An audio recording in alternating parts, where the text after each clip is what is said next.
Vamos a ir a Jeremías capítulo 30. Quiero leer el verso 10 y 11 para iniciar. ¿Ya estamos listos, hermanos? ¿Sí? Los hermanos que están en línea también, bienvenidos. Hay algunos hermanos en línea, que el Señor les guarde. Y bueno, queremos ir a la palabra de Dios. Dice la palabra del Señor así: en un tiempo de dificultad, cuando están siendo asediados por Babilonia, y Dios mismo les ha dicho que trae juicio sobre ellos y que van a ser echados de la tierra, este pasaje puede poner a Jeremías como al pueblo en duda entre dos pensamientos. Dios está trayendo juicio sobre nosotros y luego nos da esta palabra. ¿Qué creerle a Dios? O este juicio que estamos enfrentando, o esta promesa de Dios. No sé si le ha pasado a usted que a veces está diciendo: ¿por qué Dios está tratando conmigo de esta manera? ¿No ha prometido estar conmigo y ahora viene esto? Dice la palabra de Dios así: tú pues, siervo mío Jacob, no temas, dice Jehová, ni te atemorices, Israel, porque aquí que yo soy el que te salvo de lejos, a ti y a tu descendencia de la tierra de cautividad. Y Jacob volverá, descansará y vivirá tranquilo, y no habrá quien le espante. Porque yo estoy contigo para salvarte, dice Jehová, y destruiré a todas las naciones entre las cuales te esparcí. Pero a ti no te destruiré, sino que te castigaré con justicia, y de ninguna manera te dejaré sin castigo. A veces decimos, bueno, sí o no. Dice que me va a castigar, pero va a estar conmigo y me va a librar. Y a veces estamos entre esos dos pensamientos. No sé si usted ha pasado por esto. Vamos a orar. Padre, te damos gracias en el nombre de Jesús y pedimos que tu palabra sea clara para que podamos entender cuál es el propósito en nuestra vida. Durante Jeremías hemos visto el juicio de Dios por el pecado del pueblo, la desobediencia, la deslealtad, por la rebeldía del pueblo, la idolatría. Y Señor, es un castigo que ellos merecen, al punto de que le pide a Jeremías no orar por ellos. Pero Señor, aquí Dios promete estar con ellos. Aunque los va a castigar, Dios va a estar con ellos y los va a restaurar. Permite que podamos entender esto en nuestra vida el día de hoy. Nos ponemos en tus manos en el nombre de Jesús. Amén. Vamos entonces al tema del día de hoy. Y nos habla de una promesa de restauración. Veremos básicamente dos puntos: cómo Dios da una palabra a esos cautivos y cómo tienen que esperar esa promesa de Dios, la promesa que Él dijo: yo los salvo. ¿Qué es una promesa? Hoy hablo de promesa de restauración, porque ¿qué es una promesa? Y el diccionario Vox de sinónimos y antónimos resumí este significado hablando de la siguiente manera, para que entendamos cómo Dios está dándole una promesa al pueblo y realmente está hablando de un ofrecimiento o una oferta. La promesa es la obligatoriedad que se impone la persona que da esa promesa para responder o para dar algún servicio, alguna cosa. El que promete está comprometiendo su voluntad, se está poniendo en garantía y debe cumplir esa promesa. La promesa también es un sinónimo de voto, o sea, algo que sí o sí lo va a hacer. Es una señal, la promesa, de esperanza, pero sobre todo, hermanos, es una señal de seguridad, porque cuando alguien promete tiene que cumplir, aunque los hombres no guardamos nuestra palabra, pero Dios es fiel y Él no miente. Vamos a situarnos, voy a ir primero al capítulo 32, voy a estar viendo algunas partes del capítulo 32. En el 30, porque hay un periodo entre el 29 y el 32, y realmente hay un periodo de casi, estaríamos hablando de 10 años de diferencia entre el capítulo 29 y el capítulo 32. Pero en el capítulo 32 estamos hablando del año 587 antes de Cristo. Le digo que hay en esta fecha: es un año antes de que caiga Jerusalén, o unos meses antes de que sea destruido el templo. Dios ha estado hablando del juicio, pero faltan unos meses, a más tardar un año, para que Dios cumpla el juicio. O sea, durante todo ese tiempo han estado padeciendo los hijos de Israel, bueno, Judá. Entonces, en el capítulo 32, verso 1, Dios va a hablar a Jeremías. Dice que todavía está Sedequías, el año 10, y él está muy cerca de la destrucción. Y Dios le está dando una profecía. Este profeta va a hablar contra el templo, contra Jerusalén y contra el rey. Y al rey le dice que no va a escapar del juicio. Entonces, ¿cómo se sentiría este pueblo cuando Jeremías le está hablando? De hecho, rechazaban la palabra de Jeremías. Y en este tiempo de frustración, de dolor, quiero tomar algo que pasó con Jeremías. En el capítulo 32, en el verso 7 y 8, solo mencionándolo, viene el primo de Jeremías. Esa ciudad va a ser destruida. Están a un año, Jeremías lo sabe, está hablando de juicio. Y en ese tiempo de aflicción, de dolor, de hecho él está ya preso. ¿Qué creen que Dios le dice? Mira, va a venir tu primo y te va a vender una tierra. ¿Qué haría usted si sabe que va a ser destruido, que viene el juicio y le va a vender una tierra? ¿Qué haría? Un terreno. Además se van a ir 70 años, Jeremías ya no iba a regresar. Además Dios le dijo que no se casara, no tenía hijos. ¿Qué haría usted con esa tierra? Pues no la compra, sería tonto si la compra, ¿no? Pero Dios le dice a Jeremías, compra esa tierra.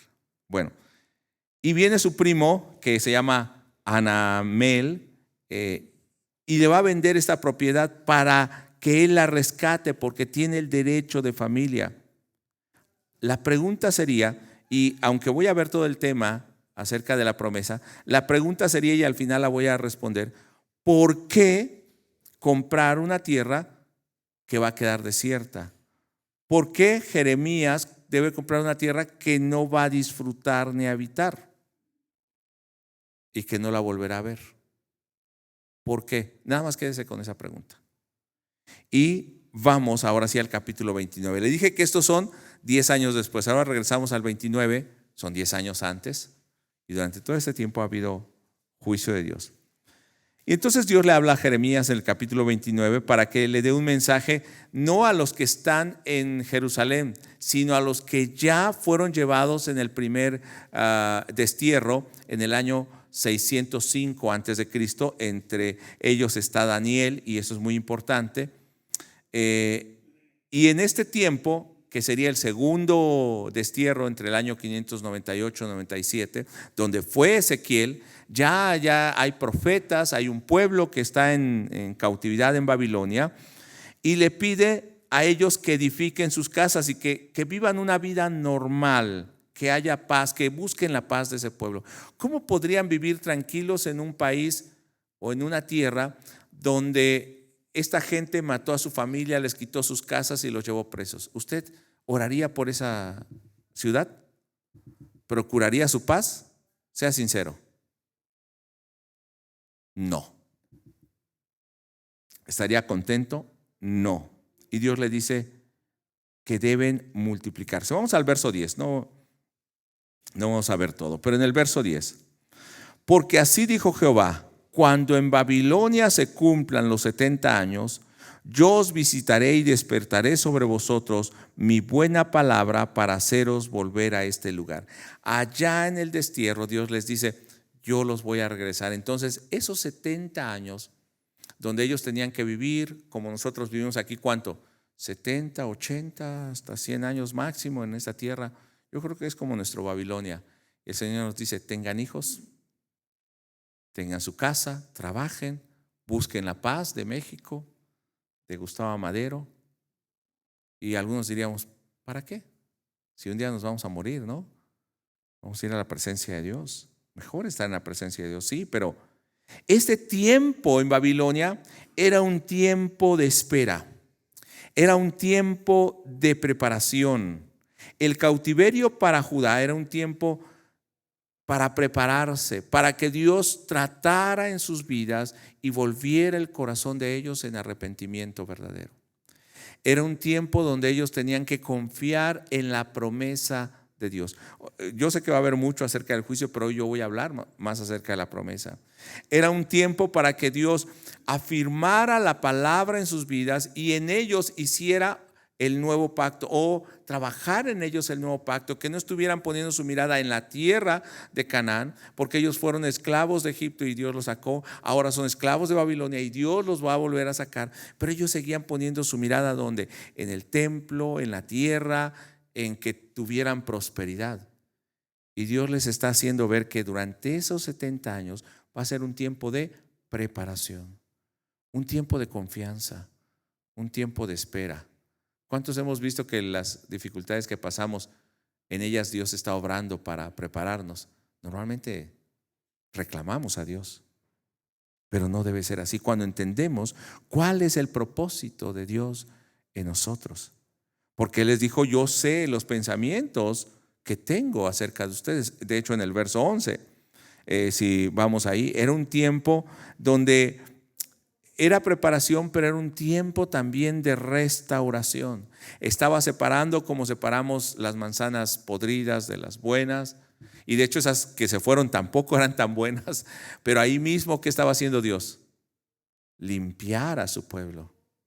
Cuando Dios nos pasa por pruebas, como en Deuteronomio 8, ¿cuál es el propósito de Dios? Dice, para saber, los pasó por el desierto, para saber qué había en tu corazón, si habías o no de guardar los mandamientos, para saber qué hay en nosotros, si amamos verdaderamente a Dios o no. Verso 11 dice, porque yo sé los pensamientos que tengo acerca de vosotros, dice Jehová, pensamientos de paz y no de mal, para daros el fin que esperáis. ¿Qué era entonces lo que Dios tiene para ellos?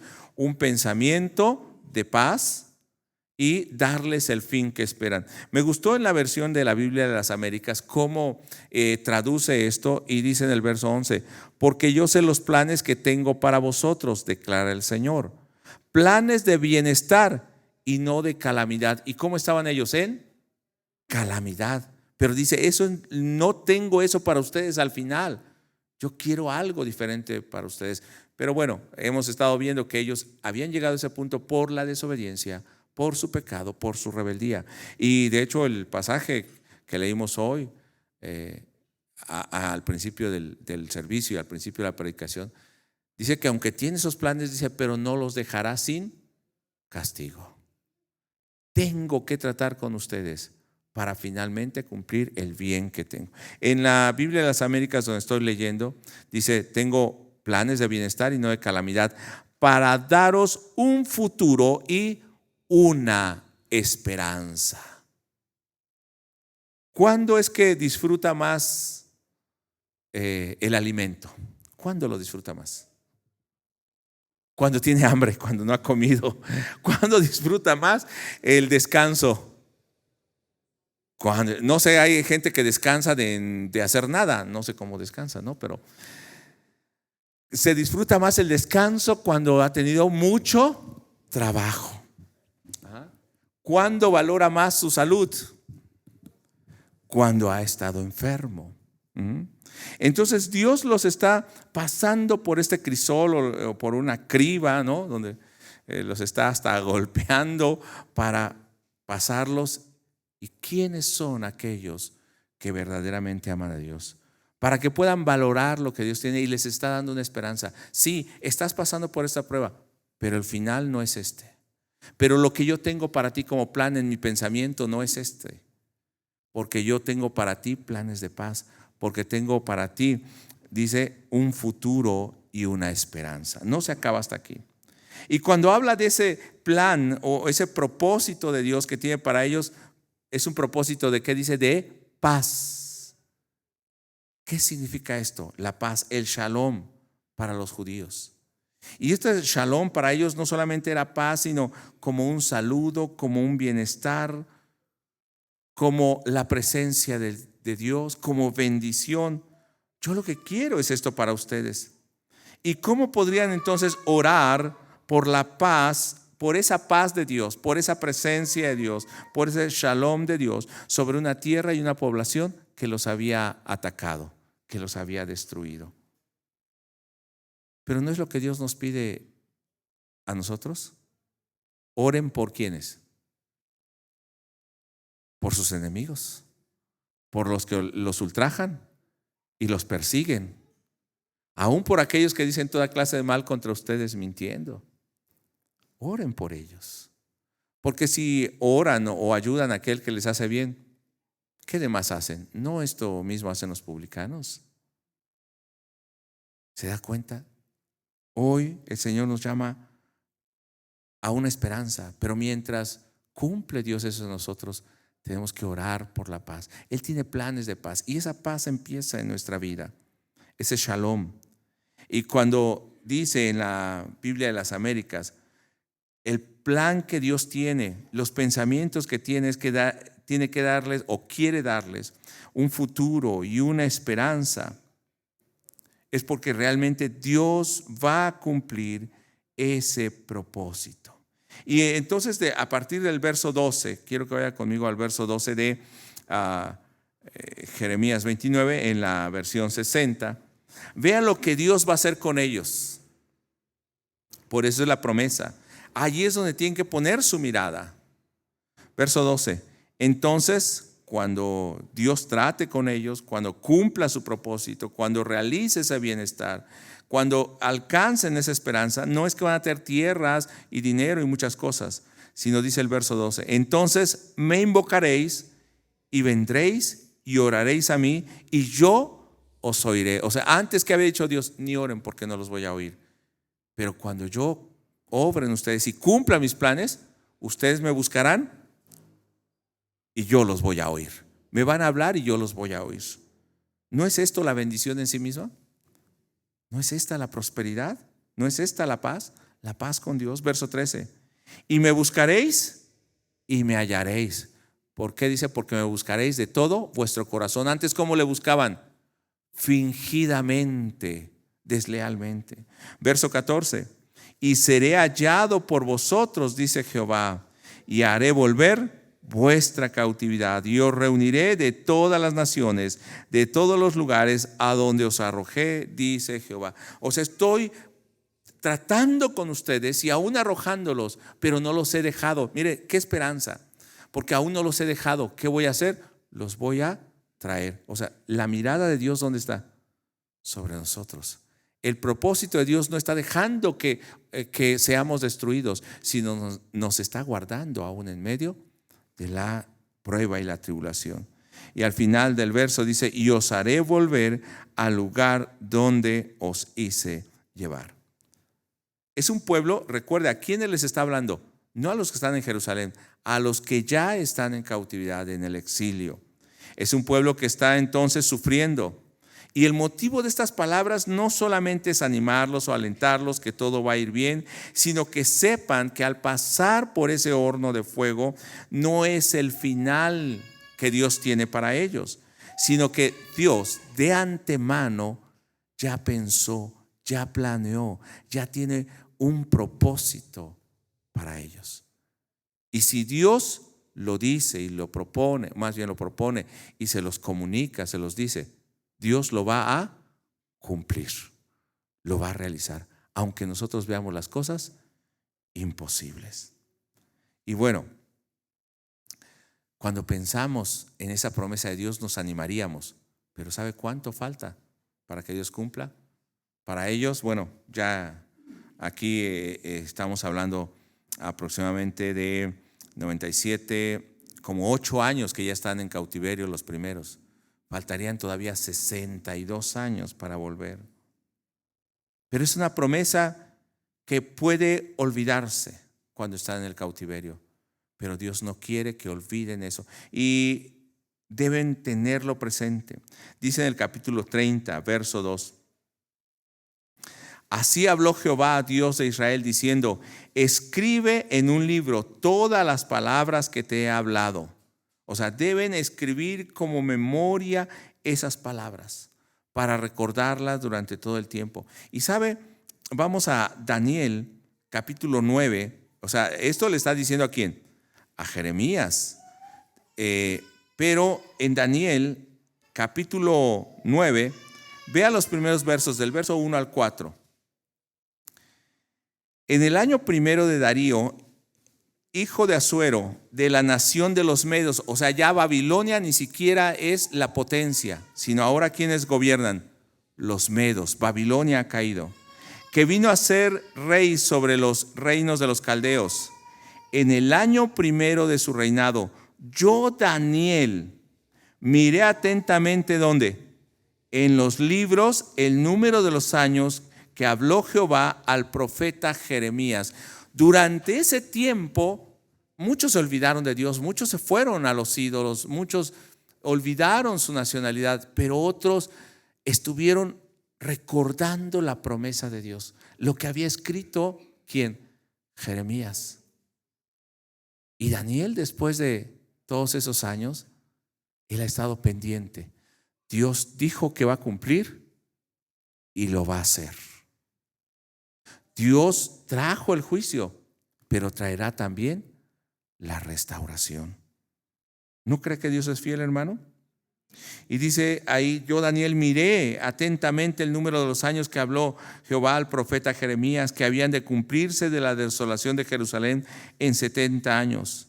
Y cuando él está atento a eso, esas personas que están esperando, tal vez usted estuvo esperando la salvación y Dios ha traído la salvación a su vida. Ahora, cuando se acerca a la palabra de Dios, el testimonio que está escrito en la palabra de Dios es para que usted recuerde esa promesa de Dios, esa palabra de Dios, ese llamado a su vida. Verso 3. Y volví mi rostro a Dios el Señor, buscándole en oración y ruego, en ayuno, cilicio y ceniza. O sea, se humilló. Y oré a Jehová mi Dios e hice confesión diciendo: ahora, Señor Dios grande, digno de ser temido, que guardas el pacto y la misericordia con los que te aman y guardan tus mandamientos. Está diciendo, tú has sido fiel. Y me acerco a ti, verso 5. Hemos pecado, hemos cometido iniquidad, hemos hecho impíamente y hemos sido rebeldes y nos hemos apartado de tus mandamientos y de tus ordenanzas. No hemos obedecido. Pero en el verso 7 dice: tuya, Señor, es la justicia y nuestra la confusión de rostro, como en el día de hoy. Lleva a todo hombre de Judá, los moradores de Jerusalén y todo Israel, los de cerca y los de lejos, que había dicho el Señor que iba a recoger a todos ellos, ¿no? En toda la tierra a donde los has echado a causa de su rebelión, con que se rebelaron contra ti. Pero vea el verso 8 en adelante. Oh Jehová, nuestra es la confusión de rostro de nuestros reyes, de nuestros príncipes, de nuestros padres, porque contra ti pecamos. Pero de Jehová nuestro Dios es el tener misericordia y el perdonar, aunque contra él nos hemos rebelado. Y entonces, ¿qué es lo que va a estar orando y recordando Daniel? Verso 12.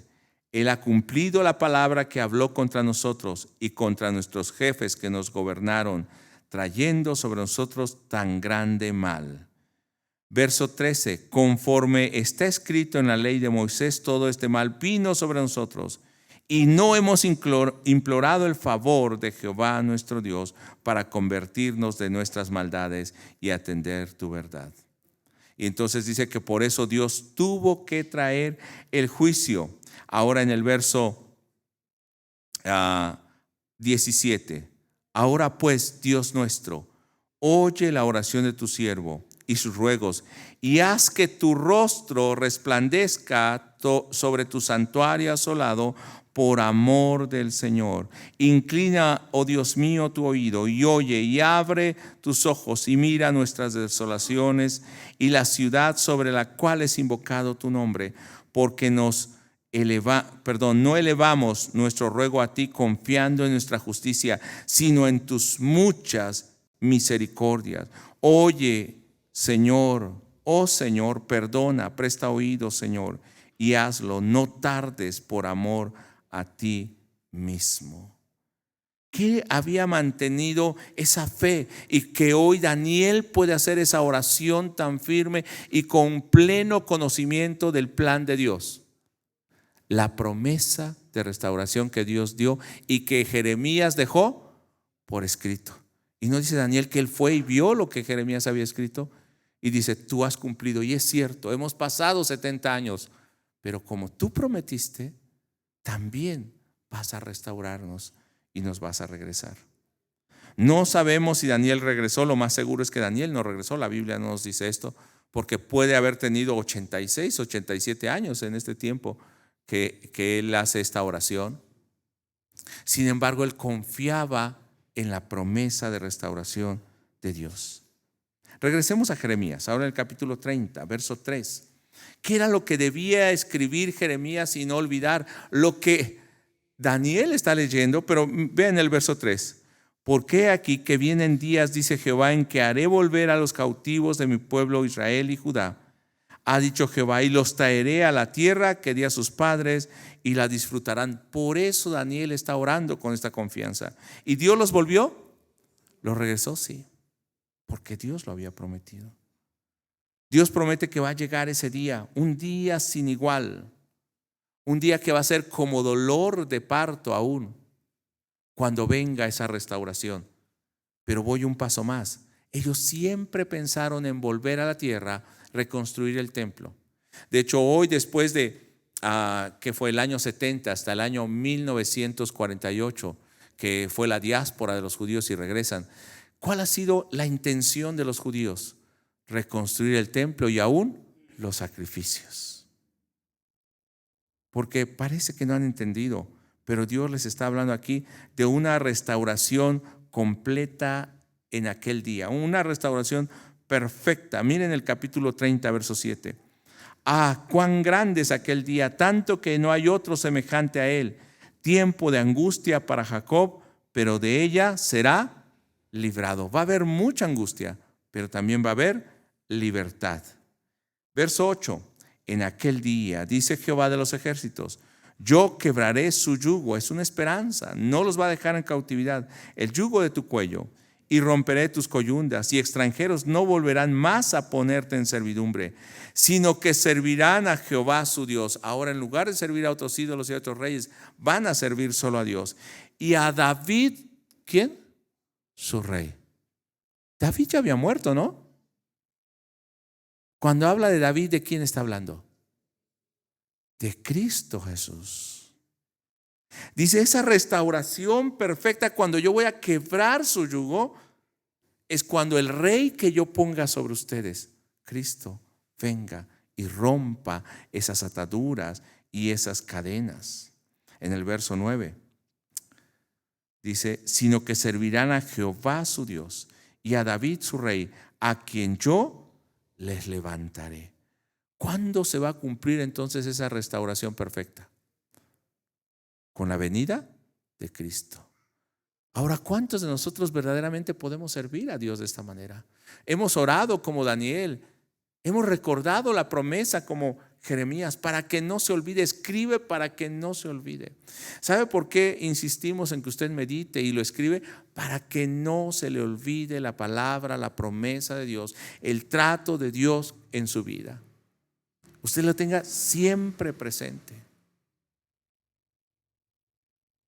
Dios quiere obrar esa restauración, quiere traer esa promesa a su vida. Y lo que debe recordar, lo que debía escribir Jeremías era esto: va a haber una restauración en la tierra, en esa tierra que les di, pero aunque vengan tribulaciones, yo los voy a librar. Voy a quebrar verdaderamente su yugo cuando ustedes me sirvan a mí a través del rey que yo les voy a traer. O sea, desde ese momento, ¿de qué estaba hablando? De la venida del Mesías. Pongan su mirada ahí. Esa es la esperanza en la que deben confiar, no la esperanza en este mundo. Vamos al capítulo 30, verso 10. Ellos tienen que esperar solamente la promesa de Dios, y esa promesa de Dios es: yo voy a estar contigo, yo te voy a salvar. Y eso era lo que tenía que escribir. Y yo voy a quebrar tu yugo cuando sirvan a David, el rey que yo les voy a enviar. Verso 10 y 11. Porque aunque vinieron ejércitos que los libraron o pelearon contra ellos y fueron libres durante algún tiempo, nunca tuvieron una libertad completa. Pero esta libertad que el Señor les ofrece es una libertad completa, perfecta, eterna. Dice Daniel capítulo 7, cuando habla de ese reino que levantará el Hijo del Hombre sin fin. Pero en Jeremías 30:10, tú pues, siervo mío Jacob, no temas, dice Jehová, ni te atemorices, Israel. Hermano, ¿no tendría temor? ¿No tendría miedo estando en la condición en que ellos estaban? ¿Quién no? Todos tendríamos temor y angustia. Pero cuando podemos ver la promesa de Dios, ese temor y esa angustia desaparecen. Cuando podemos poner nuestra mirada en el Rey, en Jesús, nuestro temor y nuestra angustia deben desaparecer por completo. Volvamos al verso 10. ¿Por qué no deben temer? No deben atemorizarse. ¿Por qué aquí? Yo soy el que te salvo de lejos, a ti y a tu descendencia de la tierra de la cautividad. Y Jacob volverá y descansará y vivirá tranquilo, y no habrá quien espante. ¿Cuándo será esto? Según los versos antes que vimos. Cuando venga él, Mesías realmente. Pero para eso también Dios los regresó, para que ellos entendieran que Dios cumpliría. Porque yo estoy contigo para salvarte. Si usted ve en el verso 10 dice, ¿quién es el que salva? Yo soy el que te salvo. Y en el verso 11, porque yo estoy para salvarte, dice Jehová, y destruirá entonces a todos sus enemigos. Y algo, no sé si paradójico, dice que Él los salva, pero al final del verso 11, ¿qué dice? Pero a ti no te destruiré, sino que te castigaré con justicia y de ninguna manera te dejaré sin castigo. ¿Qué era lo que Dios estaba haciendo? Disciplinando a su pueblo. Durante ese tiempo Dios estuvo tratando con su pueblo para que ellos pudieran disfrutar la salvación que Dios les daba. Hermano, cuando el Señor nos disciplina es porque nos ama. Y al que recibe por hijo, bueno, la Biblia dice lo azota, ¿no? Pero lo corrige. Hermano, cuando Dios te corrija, no te enojes. Cuando Dios te corrija es porque te ama. Cuando Dios te corrija es porque está en ese tiempo preparándote para realizar el propósito, el plan que Dios tiene de paz, de restauración. Mire en el verso 17 del mismo capítulo. Todo lo que Dios está haciendo. Antes ya vimos que le buscarán y lo encontrarán, orarán y Él les escuchará. Pero en el verso 17, mas yo haré venir sobre ti sanidad para ti y sanaré tus heridas. Aún ese dolor en tu corazón, Dios lo va a estar sanando. Pero después de que haya un trato en tu vida. En ocasiones somos tan duros. No sé si alguien montó caballo alguna vez. ¿Sí? Alguien fue así, por ahí 1, 2, 3. Y hay caballos medios cerreros, ¿no? ¿Y cómo tratan a esos caballos cerreros? Con el fuete, cuarta, con una rienda, o con las espuelas, o hasta que después los caballitos son una sedita, dóciles. Pero a veces nosotros así somos medio cerreros, ¿no? Dios quiere algo para nosotros y hasta nos tiembla y eso, ¿no? Nos rebelamos. Entonces, ¿qué hace Dios? Tranquilo, tranquilo. Primero nos cepilla, pero como que no somos de ese trato, ¿verdad? Y entonces a veces, ¿qué tiene que hacer Dios? Llamarnos la atención fuerte. Pero después de que Dios termina esa obra en nosotros, o sea, yo veo ahora los caballos, bueno, son de alta monta, ¿no? Y todo eso, pero qué hermosos y cómo bailan, ¿no? Y wow. Pero ¿sabe cuánto tiempo llevó para que llegaran a ese punto? Toda una vida de entrenamiento y dedicación del entrenador. ¿Sabe cuánto tiempo ocupa Dios para formarnos a su imagen? Todos los días. Y desde antes que naciéramos, dice, nos conoció y ha estado tratando con nosotros. Hermano, no es fácil el trato de Dios, pero es más fácil si nos dejamos moldear por Él. No, Dios mismo le mostró a Jeremías: oye, Jeremías, ve a la casa del alfarero y allí te indicaré, te mostraré. Y vio que el alfarero construía una obra, bueno, un utensilio, pero no estaba como él quería. Entonces, ¿qué hizo el alfarero? Lo deshizo y volvió a formar otra que fuera como él quería. A veces Dios está tratando con nosotros así, pero somos medios duros. El Señor nos dice para acá y nosotros vamos para allá. El Señor nos dice derechitos y estamos todos chuecos. El Señor nos trata con amor y somos hoscos, ¿no? Quiere formar en nosotros su imagen. Y le recordaba, ¿no?, una canción hace tiempo: yo quiero ser, Señor, amante, como el barro en manos del alfarero. Toma mi vida y hazla de nuevo. Yo quiero ser un vaso nuevo. ¿Cuántos quieren ser un vaso nuevo? A veces va a tener que desarmarnos, deshacernos. Necesitamos ese trato del Señor.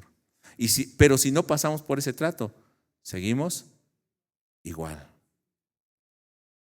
Le mencionaba que mi hijo se compró una chatarra, dice mi esposa. Y así, literal. Porque la hermana de, ¿cómo le decía? ¿Podris? Podris le decía a la hermana y mi esposa decía chatarra. Pero nosotros los hombres veíamos un clásico. Ellas decían chatarra, la hermana le decía podris, ¿verdad? La hermana, bueno.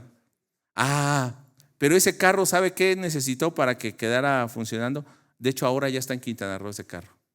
Ya se lo llevó mi hijo y llegó. ¿Qué necesitó hacer? Le quitó la pintura y se dio cuenta que estaba todo doblado y todo picado. Entonces le cambió lienzos, pero cuando le iban a cambiar lienzos, dentro de los postes estaban picados. Hubo que quitar lo picado y poner nuevos postes. Y no era solo quitar la alfombra. y fue hacerle todo. Y luego estaba rota la parrilla, luego estaba roto esto, luego quedaba así, quedaba chueco, luego las gomas ya no, de la suspensión ya no salían. ¿Qué tuvo que hacer? Comprar nuevos, ponerlos, llevarlo al mecánico, cambiarle lo que estaba mal, ponerle faros porque no estaban bien los faros, había uno roto, luego cambiarle. Y finalmente ese carro volvió a funcionar. Mucho tiempo, mucha dedicación. ¿Cómo nos encontró el Señor? Hermana, ¿cómo? ¿Como el podris? Como el podris. Así nos encontró el Señor, y a veces tiene que desmantelarnos totalmente y volver desde abajo hasta que cuando íbamos en carretera, ¿qué decían? Hasta cuando estaba parado: no nos deja tomarnos una foto con el carro, porque ya se hizo todo el trabajo. Después, cuando veas tu vida, vas a decir: ya el Señor trabajó en mí. Por eso nosotros ahora tal vez somos como las carreteras o las calles, con un señalamiento de advertencia y luces y ¿cómo se llaman esos? Trafitambos y todo, y una persona que está: disminuya su velocidad, disminuya su velocidad. ¿Por qué?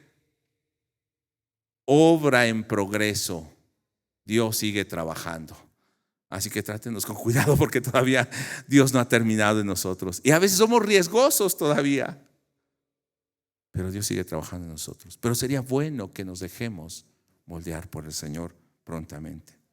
Dice en el verso 18: así ha dicho Jehová, aquí yo hago volver a los cautivos de las tiendas de Jacob, y de sus tiendas tendré misericordia, y la ciudad será edificada sobre su colina, y el templo será sentado sobre su forma. Dios había traído juicio al templo y a la ciudad, ahora restauraría, traería a la gente. Verso 19: y saldrá de ellos acción de gracia y voz de nación que está en regocijo. Antes, ¿qué hacían? Reclamar a Dios, pero ahora con la restauración, ¿qué van a hacer? Darle gracias a Dios. Por eso es que yo no entiendo, hermano, por qué a veces alabamos al Señor y soy feliz, Cristo me salvó. Realmente tenemos que alabar con gozo, y cuando adoramos, derramar nuestro corazón por lo que Dios ha hecho en nosotros, por el perdón. Y luego va a decir que los va a multiplicar. Verso 20: y serán sus hijos como antes, y su congregación delante de mí será confirmada, y castigaré a todos sus opresores. Verso 21, de ella saldrá su príncipe. ¿De quién habla nuevamente? De Jesucristo. Y de en medio de ella saldrá su señoreador, y le haré llegar cerca, y él se acercará a mí. Y al final hace una pregunta retórica. ¿Quién es aquel que se atreve a acercarse a mí? Este que el Señor va a estar levantando, dice, es el que se va a acercar a él. Y esto me recordaba al Salmo 24, cuando dice el salmista: ¿quién subirá al monte de Jehová? ¿Y quién estará en su lugar santo? El limpio de manos, el puro de corazón, el que no ha elevado su alma a cosas vanas, ni jurado con engaño. Pero siempre pensamos, somos nosotros. Pero si seguimos leyendo, dice: él recibirá bendición de Jehová y justicia del Dios de salvación. Y como es este que se acerca al Señor, dice: tal es la generación de los que le buscan, de los que buscan tu rostro, oh Dios de Jacob. Como aquel que es capaz de acercarse con corazón limpio, puro, que no ha elevado su alma a cosas vanas. Que creo que no somos nosotros, porque todos nosotros hemos pecado, ¿o no? Y estamos destituidos de la gloria de Dios. Pero aquel que pudo acercarse al Señor, su generación, o sea, sus descendientes, los que Él levantó, pueden acercarse a Dios también de esa manera. Tú y yo. Ahora sí, hermanos. Por eso, a partir del verso 7 del Salmo 24, empieza a dar esta alabanza: alzado puertas vuestras cabezas, y alzaos vosotras puertas eternas, y entrará el Rey de gloria. ¿Quién es ese Rey de gloria? Jehová de los ejércitos es el Rey de la gloria, el fuerte, el valiente. ¿Quién puede abrir esas puertas para que entre esa generación? Aquel que puede acercarse a Dios, solo Jesucristo, porque no hubo pecado ni engaño en su boca. Amén. Y los que le buscan a Él también pueden acercarse a Dios. Y se levantan esas puertas eternas. El verso 10 de Salmo 24 dice: ¿quién es este Rey de gloria? Jehová de los ejércitos es el Rey de la gloria. Y cuando entonces el Señor traiga esa verdadera restauración en el Rey que Él va a levantar, volvamos a Jeremías capítulo 30, verso 22.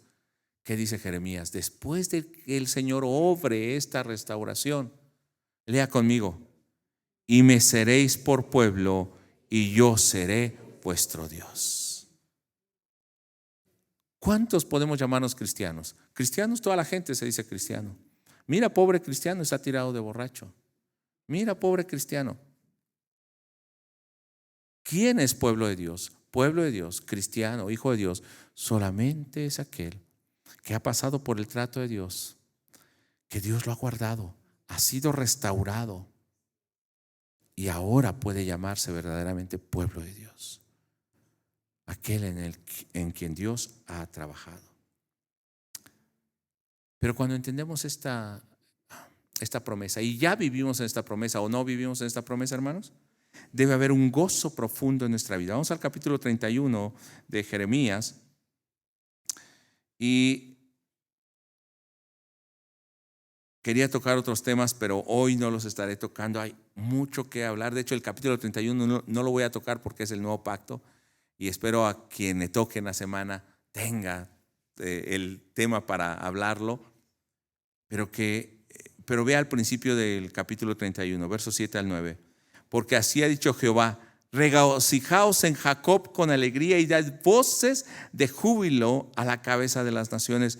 Haced oír, alabad y decid: oh Jehová, salva a tu pueblo, el remanente de Israel. Cuando entendemos la promesa, aún estemos en medio de la tribulación, sabiendo que Dios va a cumplir, ¿qué debe haber en el corazón del hombre? Un motivo de gozo. Verso 8, he aquí, yo los hago volver a la tierra del norte, y los reuniré de los fines de la tierra. Verso 9, irán con lloro. Será un trato difícil.